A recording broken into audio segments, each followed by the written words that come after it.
Welcome to the Stark Reflections on Writing and Publishing podcast. There has never been a better time for writers. More information, options, and opportunities are available to you, but navigating these requires insight. Join Mark Leslie Lefebvre as he draws upon more than a quarter century of experience as a writer, a bookseller, and a trusted book industry consultant to explore and reflect on the writing and publishing landscape to help you make informed choices on your writer journey.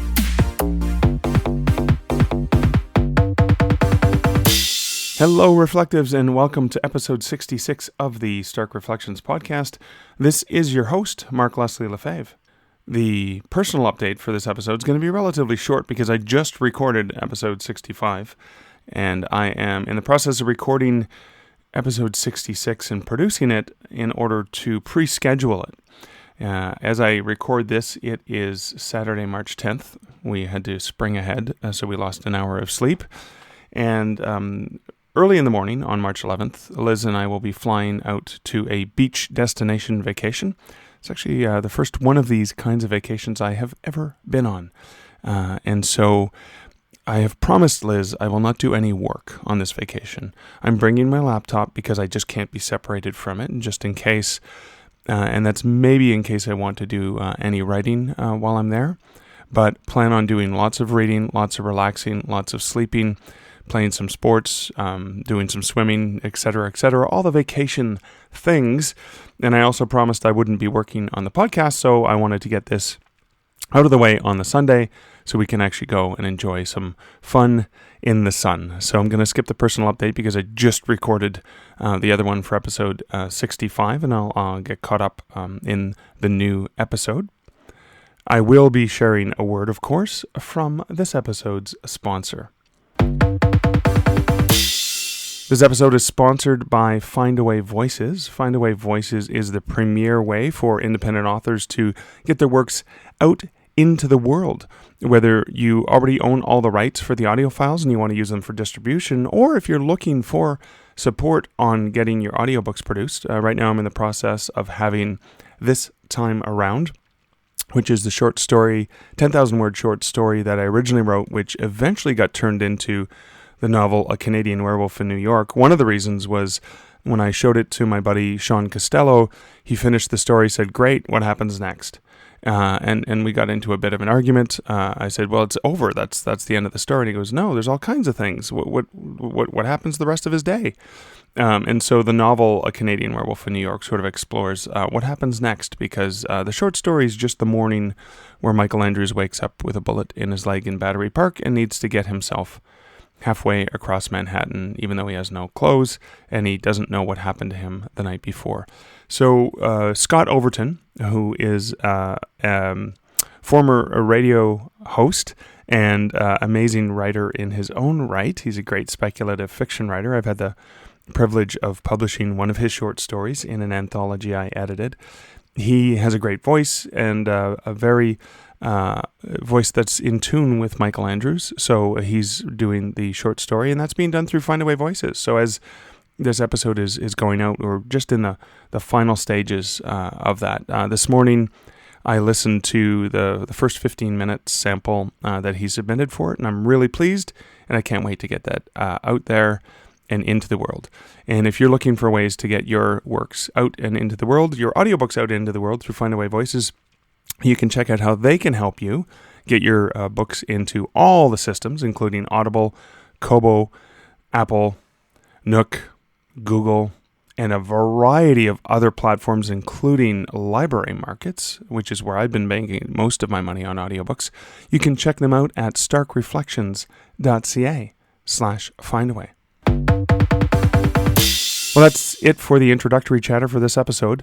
I'm going to jump right into this interview with Adriel Wiggins. Now, you might remember Adriel. I had a brief chat with her a few episodes back when we were sitting down together at Superstars Writing Seminars in Colorado Springs, Colorado. This is an interview that we did shortly after that I'm excited to share with you because she shares all kinds of amazing tips on being an author virtual assistant as well as a continuity editor. Here's just a bit of a bio for her. Whether she's running her own business, tackling administrative duties at her local elementary school, or raising her family, Adriel Wiggins always seems to find herself at the center of a situation in need of organization. Combining her passion for organization and optimization with her love of books, Adriel Wiggins now helps authors to streamline the non-writing aspects of managing a successful writing career. For the past several years, she's balanced the ins and outs of book promotion, community growth, online marketing, and more for a growing roster of clients from around the world. Hey, Adriel, thanks for coming back and hanging out with me again. This is going to be a lot of fun. Thanks, Mark. So the last time we were chatting, which was just a few weeks ago in balmy Colorado Springs in the middle of in early February. Very cold, yes. We had a bit of a teaser, but I knew we wanted to get into a longer discussion. So the first thing I really want to talk to you about is how you got involved in becoming a virtual assistant. Well, for that, we'd have to go back a little bit of a ways to 2014. Right. And I was in several different author groups online. I joined a lot when Google Plus started because they let you search by interest and join communities based on interests. So I had done that. And one of the authors in one of the mini groups that I was in said, "Hey, I need a beta reader." And I said, "Hey, I like to beta read, so send me something." And by the end of the week, I'd sent her back so many notes. She said, "Why are you not doing this for a living?" So she made me her editor and her continuity editor specifically. And then later on, after, a couple of years that we'd really developed a friendship and a good working relationship, she said, what I really need more than anything is an assistant. So I'm going to make you my assistant. So she trained me, invested in me, spent some money on that. And then after about 6 months of us working together and straightening out a lot of the kinks and wrinkles, I put up my shingle and made myself available to more authors. Wow. So at this time that you were offering to be a beta reader, were you doing this full time or were you working somewhere? How was that? I was, I'm a volunteer at the private school that my children go to. It's actually the one I graduated from. Okay. But we're volunteers. We don't make any money. We just get discounts on tuition, which is great. Okay. But, I don't get paid for it. Right. So I was doing a lot of random jobs like driving Uber and occasionally the bus company that I used to drive for would have me come in and fill in a spot, or babysitting for random people, cleaning houses for random people. I was doing a lot of really random stuff. Okay. And I knew, there's that meme that says, all I want to do is get paid to drink tea and read books all day. And Yes. I would consistently show that to my husband and say, how do I get here? And he's like, I don't know. How do you get there? So when I finally got to the point that I was making enough money on the virtual assistant and editing that I could get rid of everything else, it was so wonderful. I felt very accomplished that I don't have to have random jobs anymore. I can do what I want and get paid to do it. Oh, that's fantastic. So you still volunteer? Yes, I do. And then so was it like 6 months later, 2014, that you realized that wow, I can drink tea and get paid to do this? No, in 2014, let's see, it was about 3 months before she paid me for the first job, and then it was another 6 months before I picked up a second client. Okay. Steve Turnbull, who's an incredible steampunk and fantasy author out of England, and then it was another year after that before I moved into, or I added the virtual assistant. And at that point, that's when I started making enough that I could stop everything else. Okay, cool. And so I believe it was Andrea Pearson who strongly recommended you. I met up with Andrea at a different conference where we hung out together and did live videos just like you and I had done. And she had said, "Oh, you've got to talk to Adriel. She's an awesome assistant." She's really awesome. When I opened my doors for all authors, I ran a big sale at the beginning. I called it the Great Start Sale, and it ran for a couple weeks in January of 2017. Yes, 2017. Okay. And all the authors that I knew from all my groups, I had them share that sale everywhere. So I met about 60 authors in a month, Wow. Okay. and really had a crash course in learning how to screen customers so that I got the people that I really wanted to work with. Right. And one of those was Fleur Camacho. She is a fantasy and paranormal author. Okay. And she ended up, I told her that if you recommend me to other clients and I take them on, then you get a, referral bonus. Right. And she really took that seriously. So I she ended up saving about $500 total with me over 2017 just through referrals, and Andrea was one of those. Oh, And wow. then since then, Andrea is the one that has earned the most in referral bonuses, sending everybody else in the world to me. Oh, that's So, fantastic. So how does it work? Because you have different clients, you have multiple authors that you work with, and you're their virtual assistant. Are there different tasks that different authors use you for, or how does that work? yes, very much. I have people that all I do for them is book formatting, nothing else. I have Oh, other really? people that Okay. I do book formatting and store uploads and nothing else. Okay. And then I have people like Andrea and Fleur who send me everything, Okay. whether it's data management, newsletter management, ARC team management, everything. Like if the more time they spend on the writing, the more they have to give me in order to do that. But it means that they get to write more books a year. So Okay. um, it depends on the author. I have some authors that really only send me an hour or two worth of work a week or a year, but then others who send me several hours a week. Okay. And so how you talked about screening. I want to go back to that because if an author is looking for a virtual assistant, there obviously has to be some compatibility. What Right. what are you looking, what are you specifically looking for to say, yeah, this is an author I can work with? Well, one of the things I learned pretty quickly is that I want to work with people who are actually serious about their business. Okay. Um, Not people that this is a hobby that they occasionally kind of write a book and want to publish it, but they don't really care. It's not a Right. priority for them. Okay. But also, like, I want people who are serious enough about running it from the business standpoint that they actually run it like a business. Because if you come to me and you say, I want a business plan for my author career and I really want to push the business, and then I tell you what to do and you don't do anything and you're not teachable at all, and then everything that comes out of my mouth you say, no, I don't want to do it that way, then that's not going to help you, and that's not going to help. That's just going to frustrate me and take my time up.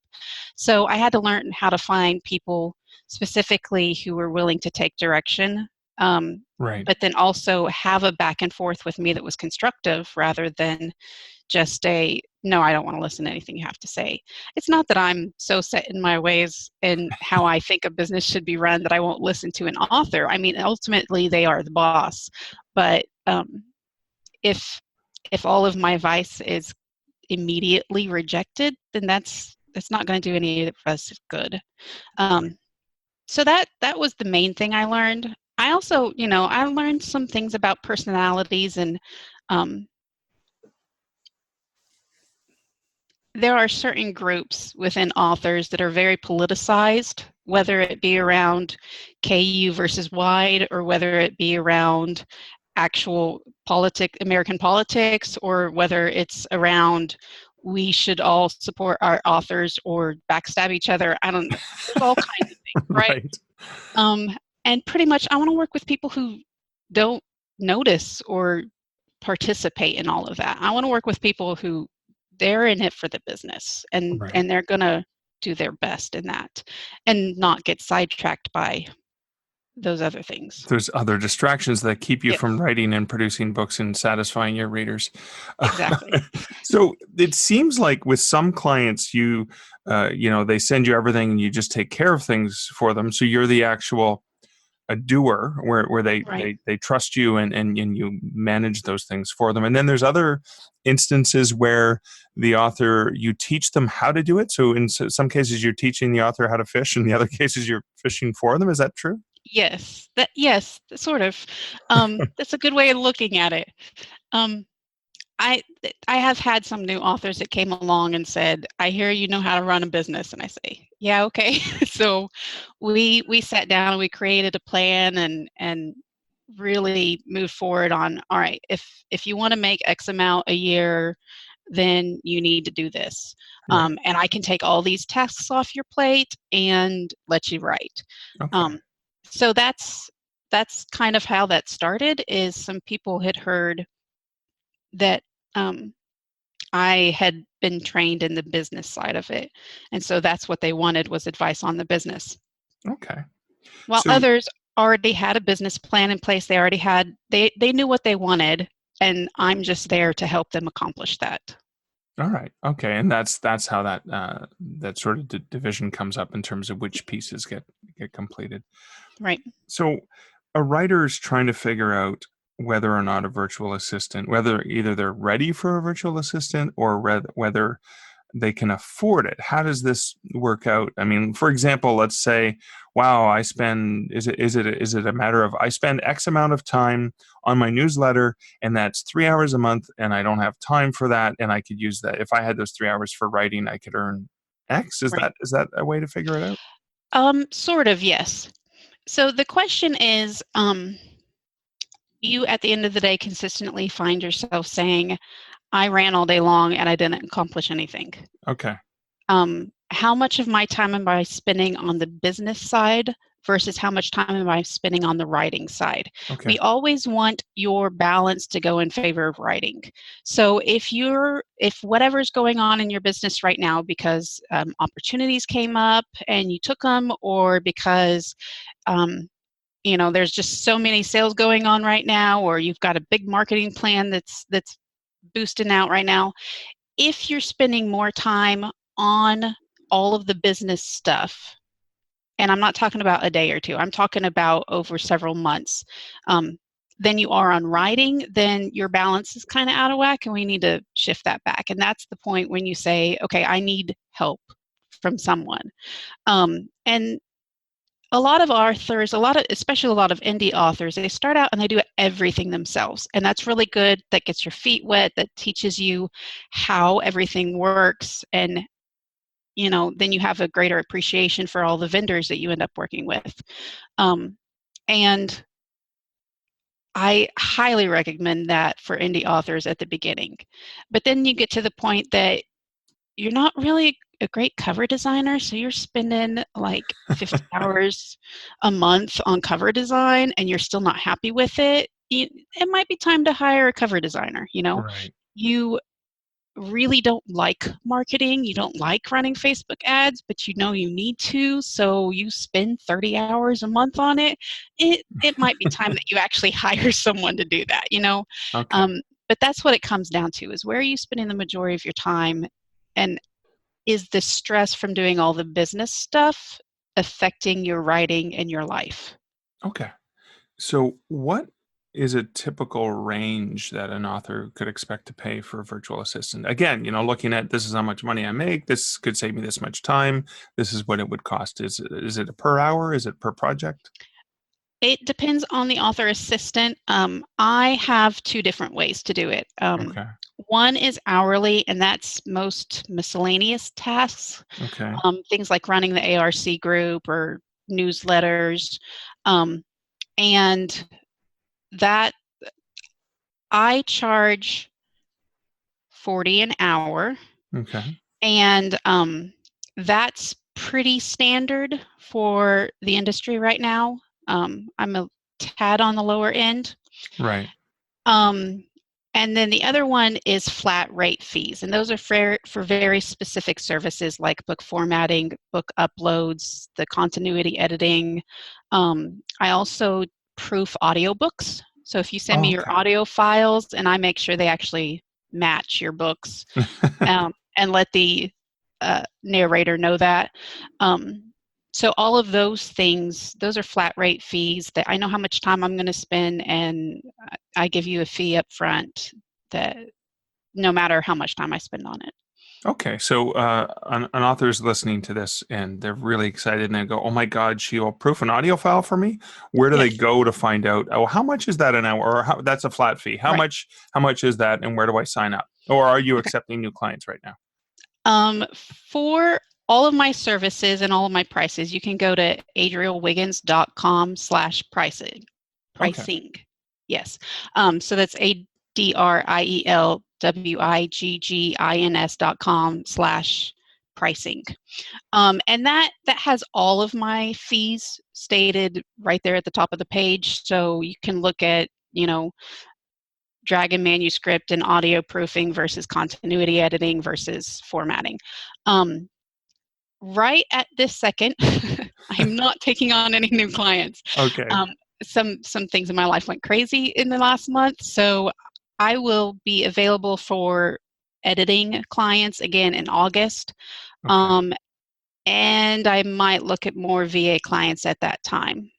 However, on my website, you can find a link to a spreadsheet that I run called Vendor Recommendations. okay. And I've got websites and emails for not only lots of other virtual assistants, but also proofreaders and um, cover designers and Oh, sound so engineers these and all are sorts of other stuff. vetted people that Yes. you trust or have worked with or have Yes. other authors have recommended.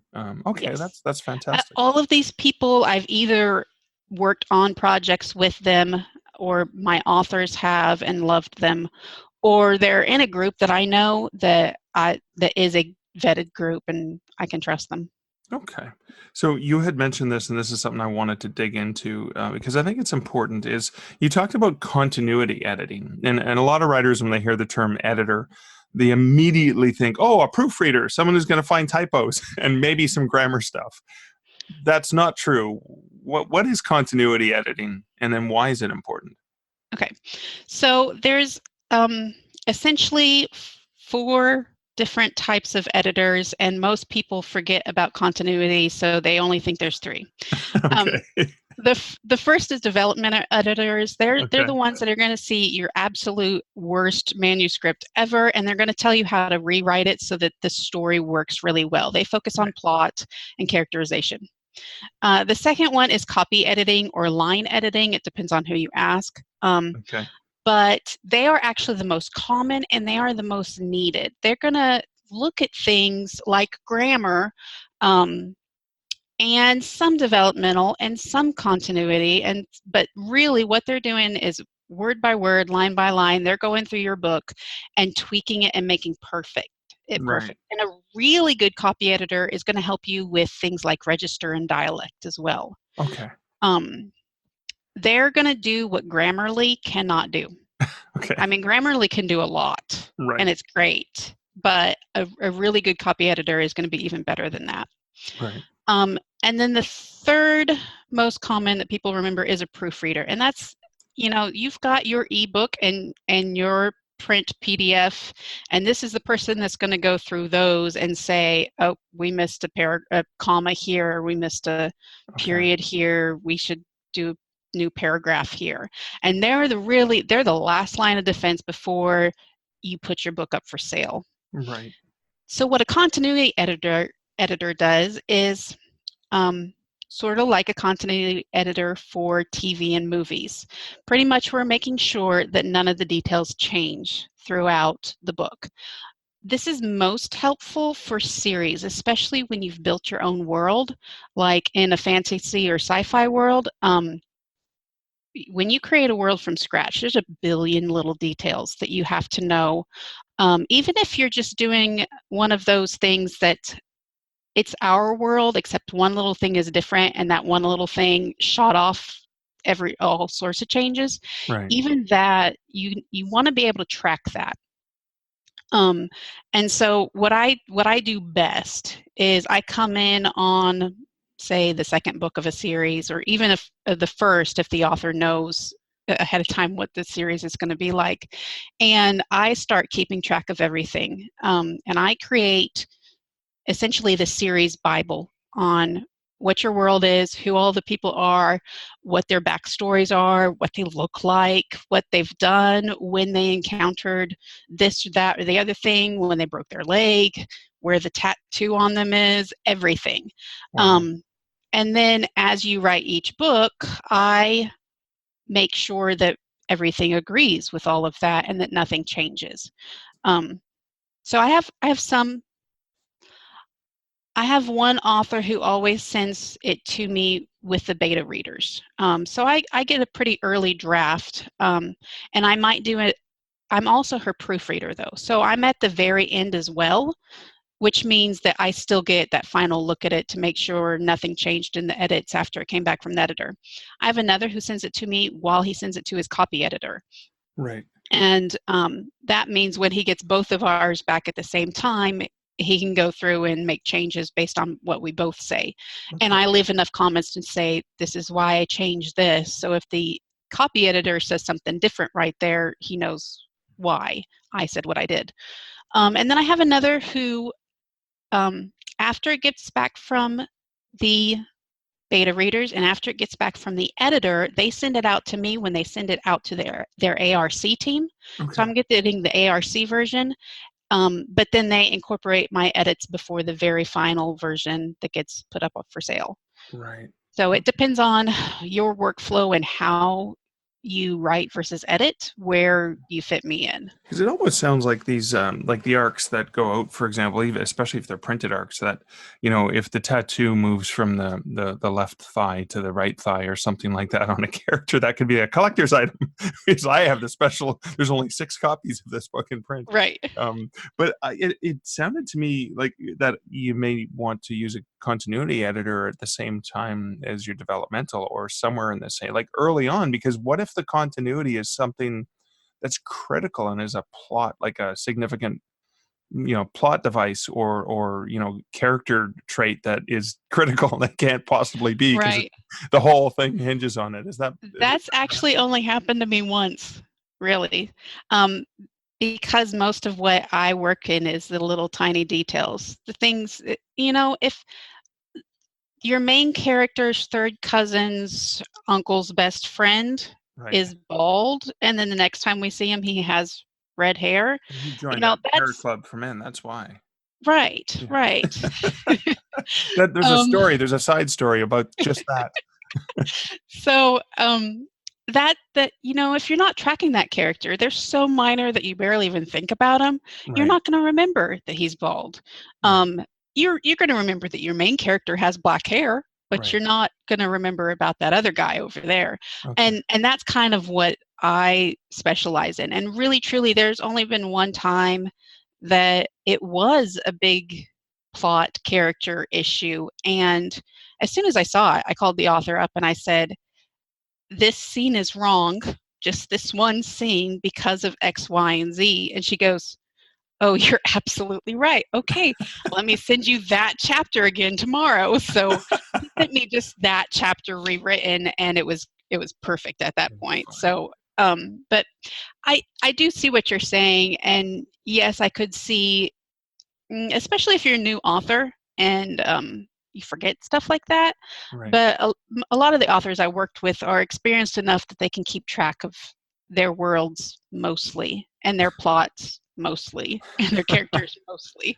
So I'm there for the really tiny things. So what do you recommend an author do? So whether they want to do it themselves or whether they're working with a continuity editor like you for a series, do they keep a spreadsheet? Are there templates or forms that they would use for character traits or character backstory? Like what's useful to you as a continuity editor to have when you're going through a manuscript?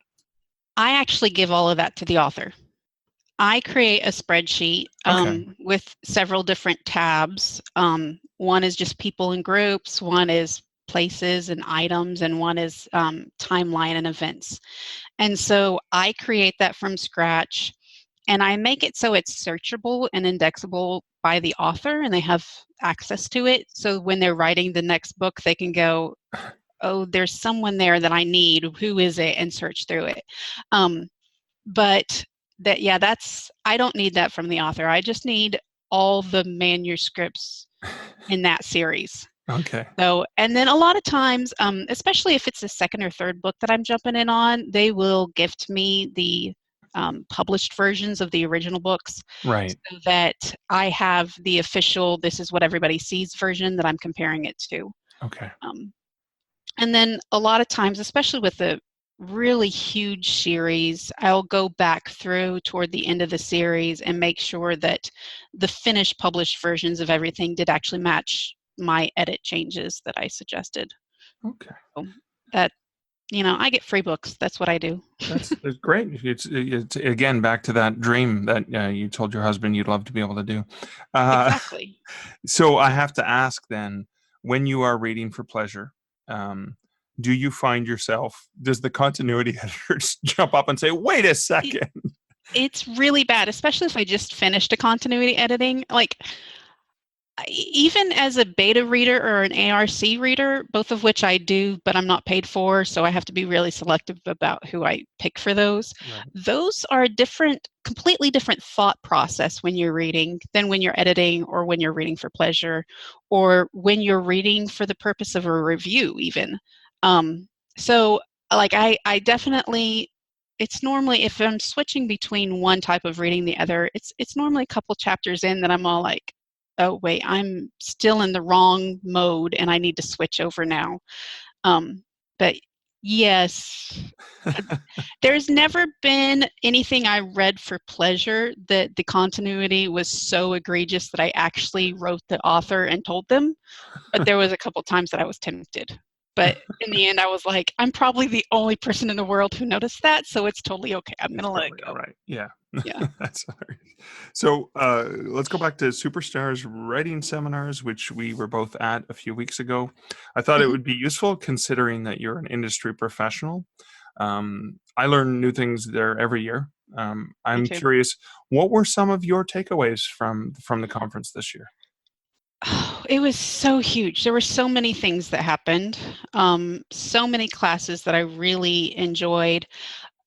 As an assistant, I was there to fill in my holes so that I can serve my customers better.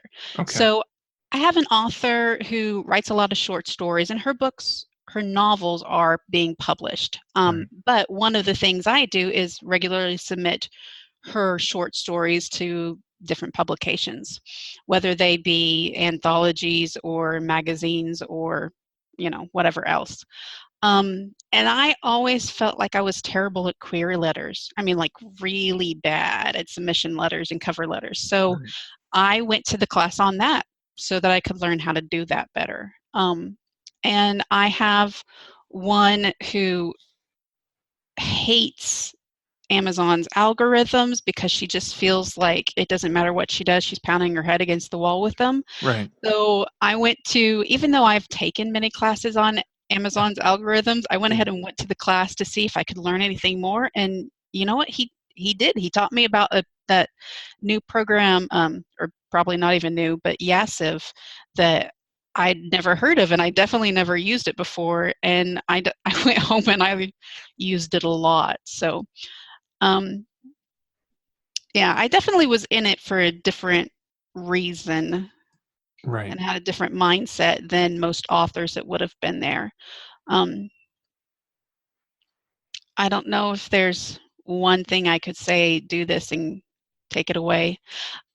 There's an interesting thing that happens at Superstars that doesn't happen at any other conference, and that is that James Artemis Owen hosts an Eggs Benedict breakfast, and it is incredible. He does a presentation for it, and it's so jam-packed full of advice and his life and who he is, but with tangible takeaways for the people that are there.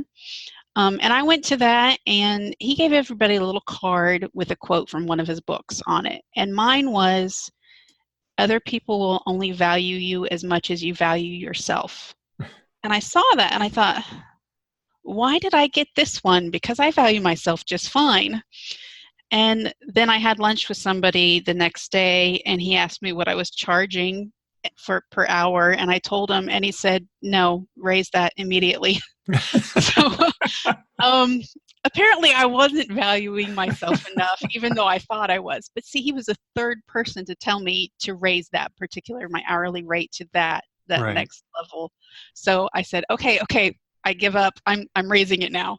But I had no idea that that was something that I hadn't actually done properly and really looked at and considered. So I went home and I did the research and was like, yeah, actually, he's right. I do need to fix it. So that was the biggest thing for me, was the realization that I hadn't been valuing myself properly and that I needed to do it a little bit better. So I did. Cool. So those were the best eggs Benedict you'd ever had. Oh, they were the best eggs, Benedict. They were so good. That's awesome. Well, Adriel, thank you so much for sharing insights into virtual assistant, continuity editing, and your own takeaways as an industry professional. I appreciate you spending the time with me again. No problem. Thank you so much, Mark. This has been fun. There were two things that Adriel spoke about in this conversation that I wanted to reflect on.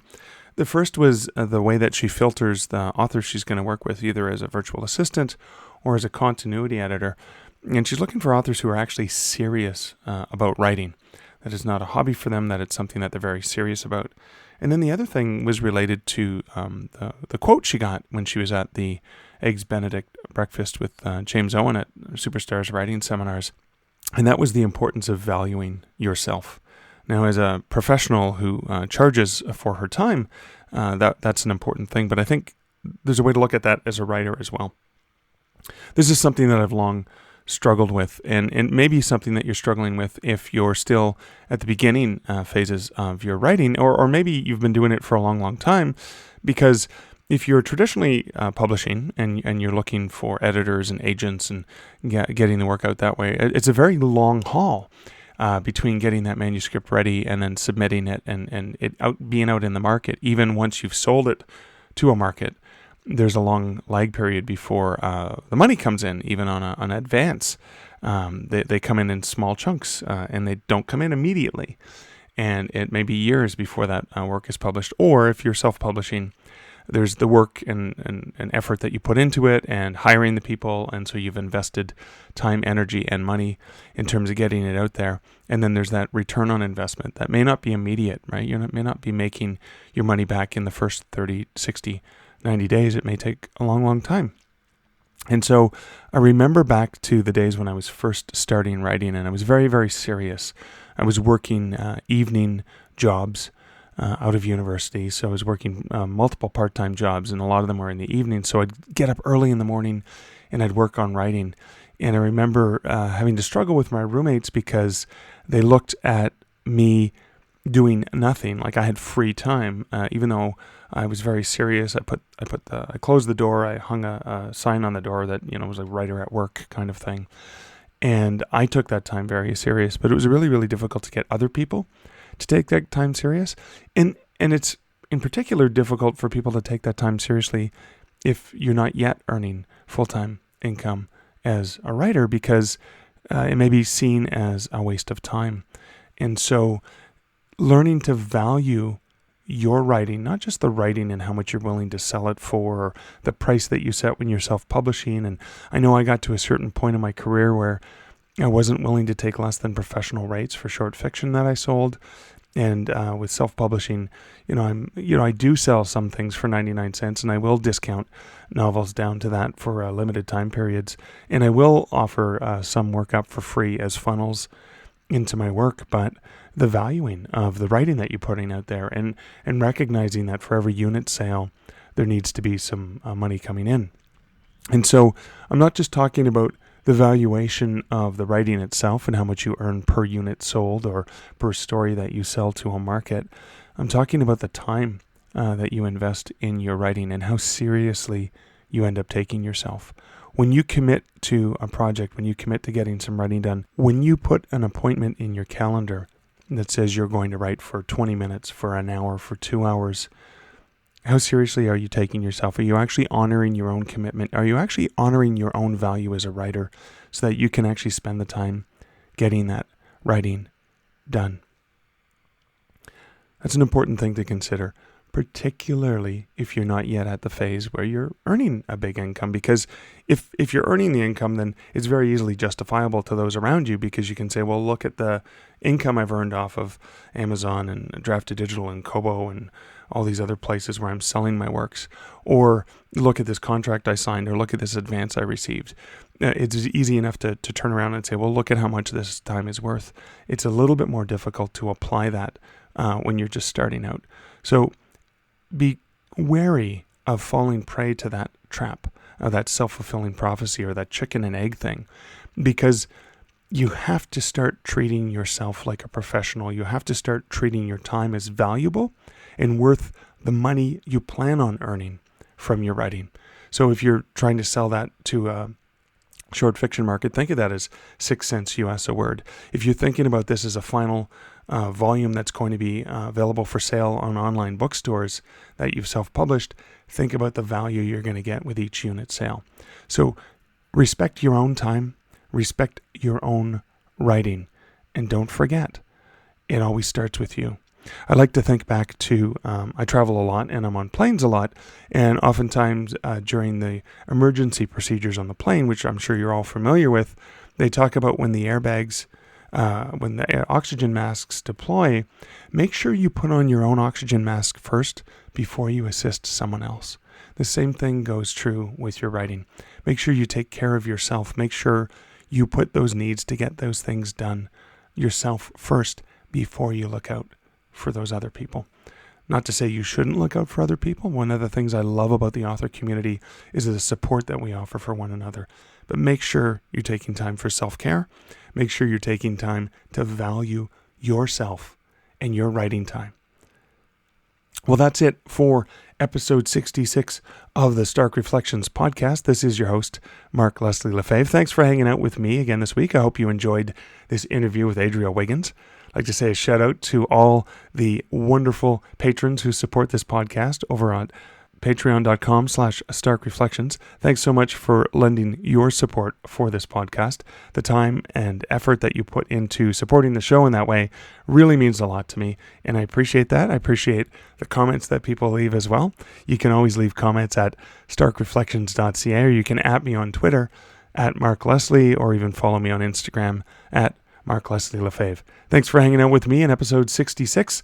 I am on my way to the beach for a week, and in a little more than a week, I guess, from when I'm recording this, I'll catch you again in episode 67. So until then, here's wishing you great writing and good Stark Reflections. Thank you for listening to the Stark Reflections podcast. You can find show notes for each episode at starkreflections.ca.